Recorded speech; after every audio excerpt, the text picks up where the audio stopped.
घेतली तेव्हा 2011च्या जनगणनेमध्ये 51,000 धनगड आहेत असं त्यांनी आम्हाला लेखी दिलं। आणि मग आम्ही या सगळ्या मुलामध्ये गेलो, एक आंदोलन उभा केला आणि राज्य सरकारच्या समोर विषय आणला की तुम्ही या महाराष्ट्रातल्या धनगडाची आणि धनगरांची बैठक मंत्रालयामध्ये लावा। आदिवासी जमातीनं विरोध करायची गरज नाही आहे, धनगडाने आम्हाला विरोध केला पाहिजे आणि म्हणून धनगडाची आमची मीटिंग लावा। धनगडाची मीटिंग होऊ शकत नाही कारण धनगड राज्यामध्ये नाही। आणि मग आम्ही सरकारला सांगितलं की धनगड राज्यामध्ये अस्तित्वात नाही, तुम्ही आता जीआर काढा। आज जी जीआरची आमची मागणी आहे ती तेव्हाही होती 19ला की तुम्ही आम्हाला यानुसार जीआर काढा, धनगड राज्यात अस्तित्वात नाही। सरकारचे अधिकारी बसले, कोर्टाचे वकील बसले, आमचे मधु शिंदे जे पुण्यश्लोक अहिल्यादेवी प्रबोधिनी विचार मंचचे प्रमुख होते, जे कोर्टामध्ये केस चालू होती ते सगळे बसले। मग आम्ही जीआर वरती आलो तर सगळ्यांचं बसून ठरलं की आता जीआर काढता येत नाही तर तुम्ही आम्हाला ऍफिडेव्हिट द्या की धनगड जमात राज्यामध्ये अस्तित्वात नाही, आहे तो फक्त धनगर आहे। आणि आपल्या धनगर जमातीच्या आंदोलनाला पहिलं यश आलं, राज्य सरकारनं शपथपत्रावरती लिहून दिलं की धनगड जमात राज्यामध्ये अस्तित्वात नाही। आता मग आमचा आशा पल्लवी झाल्या की हायकोर्टामध्ये आमच्या बाजूने निर्णय आलाच पाहिजे, कारण याच्यापूर्वी कोर्टानं एखाद्या राज्यामध्ये एखादी जमात शून्य असेल तर त्या ठिकाणी कोण आहे हे कोर्टाला सांगायचं आहे। आणि म्हणून कोर्टामध्ये एक केस चालली, परत 3 ऍफिडेव्हिट दिले सरकारनं। दुर्दैवानं तिथं छत्रपती संभाजीनगर जिल्ह्यातील फुलंब्री तालुक्यातील बाबळा नावाचं गाव आहे, या गावामध्ये धनगर समाजाची लोक आहेत आणि तिथं खिलारे नावाचं कुटुंब आहे। त्या खिलारे नावाच्या कुटुंबातल्या लोकांनी 1951 पूर्वी जे त्यांचे शाळेचे दाखले आहेत त्या दाखल्यामध्ये खडाखोड केली, धनगर असणाऱ्या दाखल्यावरती र च्या जागी ओव्हर रायटिंग करून ड केलं आणि त्यांनी धनगडाचा दाखला काढला। हे कुणाला माहित नव्हतं, आम्ही तिथल्या तहसीलदारांच्याकडे माहिती घेतली तेव्हा त्यांनी आम्हाला दिली नव्हती। परंतु केस अंतिम टप्प्यात आल्यानंतर आदिवासी जमातीची लोक जी आपल्या विरोधात तिथं केस लढत होती, 4-5 त्यांच्या संघटना होत्या, त्यांनी ती कागदपत्र सादर केली कोर्टासमोर की तुम्ही धनगड नाही म्हणताय, राज्य सरकार धनगड नाही म्हणताय, धनगड जमातीचे लोक त्यांचे वकील म्हणताय धनगड राज्यामध्ये नाही, आणि हे 6 दाखले आमच्याकडे आहेत ते त्यांनी तिथं कोर्टासमोर मांडले। आणि मग परत आम्ही त्याच्यासाठी प्रयत्न केला कारण त्याची चौकशी झाली होती, व्हिजिलन्स रिपोर्ट आला होता की या खिलारे कुटुंबांनी ओव्हर रायटिंग करून दाखले काढलेले आहेत आणि तारीख तर शेवटची तारीख होती। त्या ज्या कोण मॅडम होत्या त्यांच्यावरती काहीतरी राजकारण झालं आणि उद्या आमची धनगडाचे दाखले रद्द करतो असं त्यांनी सांगितलं आणि आदल्या दिवशी त्या रजेवरती गेल्या। तारीख झाली, कोर्टाचं म्हणणं असं आलं की आता इथं तुम्ही धनगड नाही म्हणताय, राज्य सरकार म्हणताय शपथपत्रावरती धनगड नाही, आणि हे 6 दाखले माझ्या समोर आहेत, त्यांच्याकडे जात पडताळणी आहे आणि त्यामुळे जात पडताळणी प्रमाणपत्र असल्यामुळं आम्ही या विषयावरती धनगड नाही हे सिद्ध करू शकत नाही आणि दुर्दैवानं आमच्या विरोधामध्ये निकाल गेला। आता आमच्या आशा का पल्लवी झाले, सुप्रीम कोर्टानं मागच्या महिन्यात 1.5 महिन्यापूर्वी एक निर्णय दिला, 6-1 या बेंचनं एक निर्णय काय दिला की या देशातल्या एससी आणि एससीच्या जाती आणि एसटीच्या जमाती यामध्ये उपवर्गीकरण करण्यास परवानगी दिली। उपवर्गीकरण म्हणजे काय, आपण जसं भटक्या विमुक्तामध्ये आहे त्यामध्ये आपण एनटी क आहे, नंतर वंजारी समाजाचं 2.5% वेगळं आरक्षण आहे, असं बायफर्गेशन करण्यास परवानगी दिली। आणि म्हणून मग आता आम्ही सरकारला आमची अशी मागणी आहे की जर तुम्ही 2019ला शपथपत्रावरती धनगड जमात राज्यामध्ये अस्तित्वात नाही हे शपथपत्रावरती लिहून दिलाय, आता आज तुम्ही तात्काळ महाराष्ट्रातले सगळे धनगर रस्त्यावरती उतरलेत, हे जे 6 दाखले बोगस आहेत धनगर जमातीच्या लोकांनी काढलेले ते आजच्या तात्काळ रद्द करा, आणि हे रद्द झाल्याच्या नंतर या महाराष्ट्रामध्ये 0 धनगर आहे हे सिद्ध होत आहे आणि त्या जागी धनगर आहे असा जीआर राज्य सरकारनं काढावा, यासाठी आम्ही सगळे रस्त्यावरती उतरलेलो आहे। रस्त्यावरती उतरण्याचं दुसरं कारण हे जे लोक आम्ही राजीनामा देतो, आम्ही आव करू त्याव करू, अरे तुमच्यावर आम्ही अन्याय करत नाही। आदिवासी जमातीच्या लोकांना माझी हात जोडून विनंती आहे, अरे तुम्ही आमचे मोठे भाऊ आहात, तुम्ही मोठे असाल नसर आम्ही मोठे असो पण आपण भाऊ आहोत। तुमच्या आरक्षणावरती अतिक्रमण करणं, आक्रमण करणं, तुमचं हिसकावून घेणं या महाराष्ट्रातल्या धनगरांचा स्वभाव नाही आहे. आम्ही कधीच कुणावरती अन्याय करत नाही. आमचा अन्याय कुणावर होत नाही. अरे एका आमच्या गावातल्या लहान मुलीवरती, मागासवर्गीय मुलीवरती एखाद्या नराधमानं अत्याचार केला म्हणून टाकणारा, शाळा न शिकलेला बापू बिरू हातामध्ये कुऱ्हाड घेतो, बंदूक घेतो, 20-20, 30-30 वर्ष उसामध्ये काढतो. काय त्यांचा संबंध नव्हता. त्यांच्यावरती तर कुणी अन्याय केला नव्हता. कुणाच्यात हिंमत नव्हती त्यांच्यावरती हात उघडायची. परंतु गावातल्या एका मागासवर्गीय मुलीवरती अन्याय होतोय, तिच्यावरती अत्याचार होतोय, पोलीस त्याला न्याय देऊ शकत नाहीत, तर बापू बिरू हातामध्ये बंदूक घेऊन बाहेर पडतो. या कुळातले आम्ही आहोत. आम्हाला अन्याय करायचा नाही आहे. म्हणून आदिवासी लोकांना माझी हात जोडून विनंती आहे, बाबांनो, तुमचं जे 7% आरक्षण आहे त्यातलं राजकीय असेल, शिक्षणाचं असेल, नोकरीतलं असेल, तुमचं केंद्राचं आणि राज्याचं बजेट असेल, हे 7% वेगळं करा. त्यामध्ये धनगरांना घुसायचं नाही आहे. ते तुम्ही वेगळं करून त्याला STA म्हणा, काय तुम्हाला नाव द्यायचं द्या, त्याला ब्रॅकेट करा. आणि आम्ही आता 3.5% NTC मध्ये आहोत. आमचं STP करा, ST2 करा, त्याला काय नाव द्यायचं द्या. तुमचं राजकीय आरक्षण वेगळं, आमचं राजकीय आरक्षण वेगळं. तुमचं नोकरीतलं 7% आरक्षण वेगळं, धनगरांचं नोकरीतलं 3.5% आरक्षण वेगळं.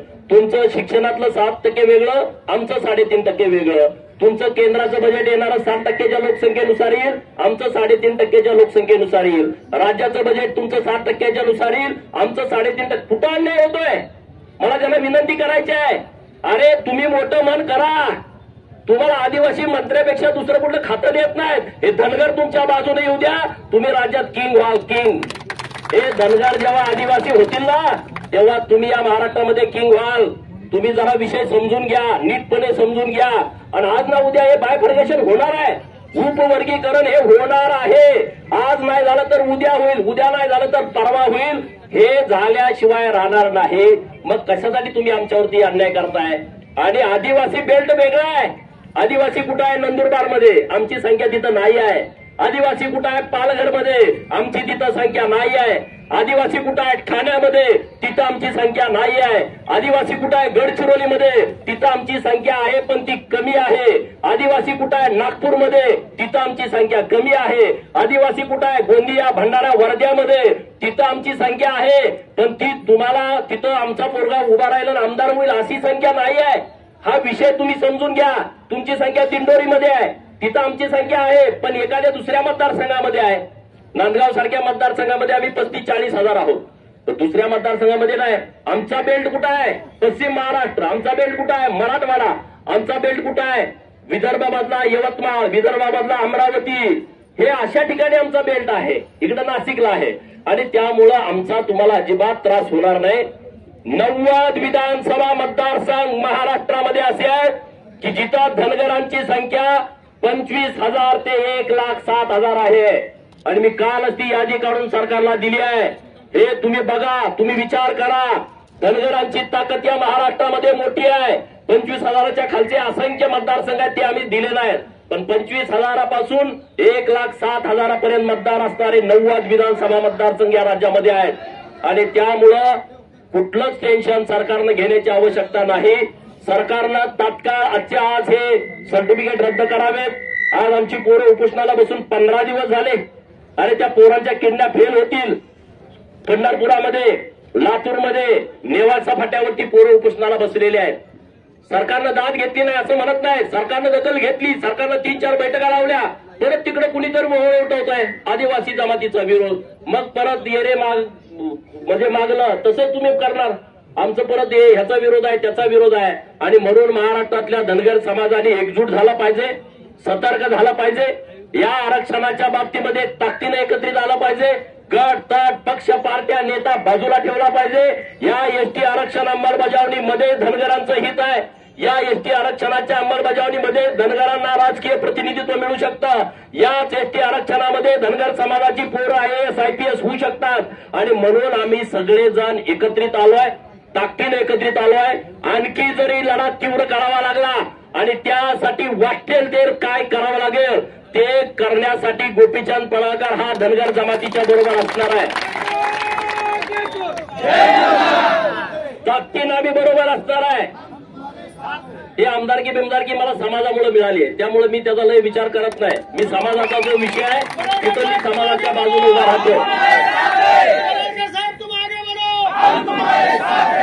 आणि त्यामुळे या धनगरांच्या वरती जेवढा अन्याय झालाय आतापर्यंत, तो जर पुसून सरकारला काढायचा असेल तर तात्काळ या सगळ्या विषयाची अंमलबजावणी सरकारनं करावी. आमची लोक जी शेळ्या मेंढ्या घेऊन रात्रंदिवस फिरताय, कोल्हापूरची काय परिस्थिती आहे? सगळ्या आज पश्चिम महाराष्ट्रामध्ये आणि मराठवाड्यापर्यंत सगळे कोल्हापूरचे मेंढपाळ आहेत की नाही? आज ती 9-9 महिने घरी येत नाहीत, 10-10 महिने घरी येत नाहीत. काय मेंढपाळ असेल वर्ष घरी येत नाही. कुठं आहे त्याला घर? कुठं आहेत बायका पोरं? कुठं आहे त्यांचं शिक्षण? कुठं आहेत शाळेला पोरं? आणि त्यांच्या पाठीमागे पोरं फिरतायत आज 8-8, 10-10 वर्षाची, ती शाळेत नाहीत जात. आम्ही जेव्हा फिरतो भेटतो लोकांना, आम्ही तुमच्याला काही मागत पण नाही, तुम्ही आम्हाला काही देत पण नाही. आम्हाला काय मिळतंय? बांधावर गेलं धोपाट्या, रानात पाणी पाजायला गेलं पुला त्यांच्या बंधाऱ्यावरती डोकं फोडायचं, मेंढरं उचलून घेऊन जायचं, मेलेली मेंढरं त्याचं मटण दिलं नाही मग गुरासारखं मारायचं. अरे आम्ही काय केलंय? मेंढपाळांनी काय केलंय तुमचं? मेंढपाळांनी कधी कुणावरती अन्याय केला नाही. जर चुकून त्याच्याकडून एखाद्या पिकात गेला असेल त्याला सांगा, भरपाई घ्या. तुमचं नुकसान झालं असेल तर तुम्ही गुरासारखं मारताय. म्हणजे एका बाजूला आम्ही या राज्याला देशाला चांगल्या प्रतीचं मांस मिळावं म्हणून आमचा मेंढपाळ दिवसभरात 35 किलोमीटर चालतोय, उभ्या जेवतोय, हातात भाकरी तळ हातावरती घेऊन बसून जेवायला सुद्धा त्याला येत नाही, कारण मेंढरे एका जागेवरती थांबत नाहीत. अशा मेंढपाळांच्या बाबतीमध्ये तुम्ही भूमिका कुणी घेतली नाही आतापर्यंत. आता राज्य सरकारनं रानगे साहेबांनी सांगितल्यापर्यंत आता पहिल्यांदा चांगल्या योजना आणलेल्या आहेत. त्या योजना चांगल्या आहेत, त्याबद्दल काय आमचं दुमत नाही. पण आता एसटी आरक्षणाची अंमलबजावणी हा आमच्यासाठी महत्वाचा विषय आहे. म्हणजे पुढच्या पिढीत आमचा पोरगा मेंढर राखणार नाही. जेव्हा धनगर मेंढ्या राखायचा बंद होईल तेव्हा या महाराष्ट्रातल्या लोकांना कुत्र्याचं मटण खावं लागेल. ही परिस्थिती आहे. तुम्ही मारता ना मला, तुम्हाला बोकडाचं मटण कोल्हापूरला आल्यानंतर सगळ्याला वाटतंय मटण खावं, पांढरा रस्सा, तांबडा रस्सा. अरे जर धनगराला तुम्ही मारता, तुमचं आम्ही काही मागत नाही, सरकार कुठली सुविधा देत नाही, आणि या रानातनं फिरत असताना तुम्ही त्याला गुरासारखं मारता, पोलीस त्याची दखल घेत नाहीत, आणि मग जर धनगरांनी मेंढ्या आणि शेळ्या राखायचं बंद केलं तर काय होईल अवस्था?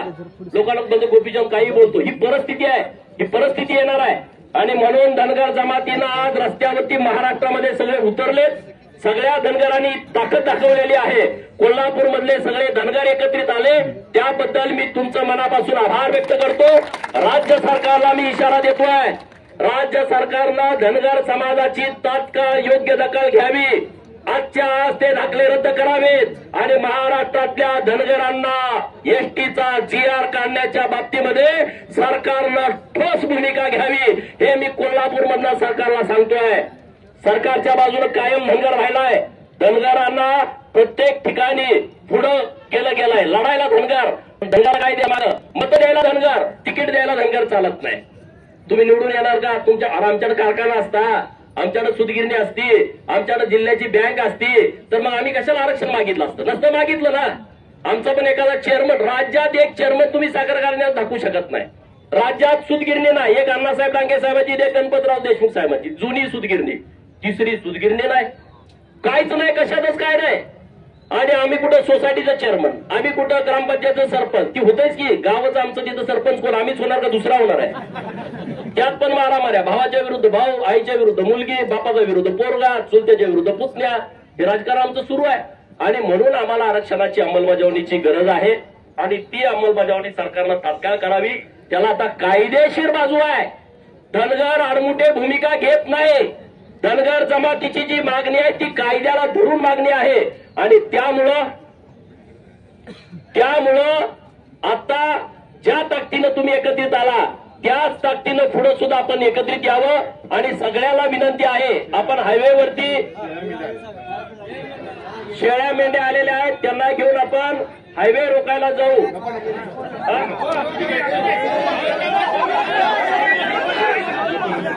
हॅलो, सर्वांना विनंती आहे, हायवेला जायचं नाही. आपण पलीकडे मेंढरा तिथं गोपीचंद पडळकर साहेब तिथं येतील आणि तिथं समारोप करायचा आहे.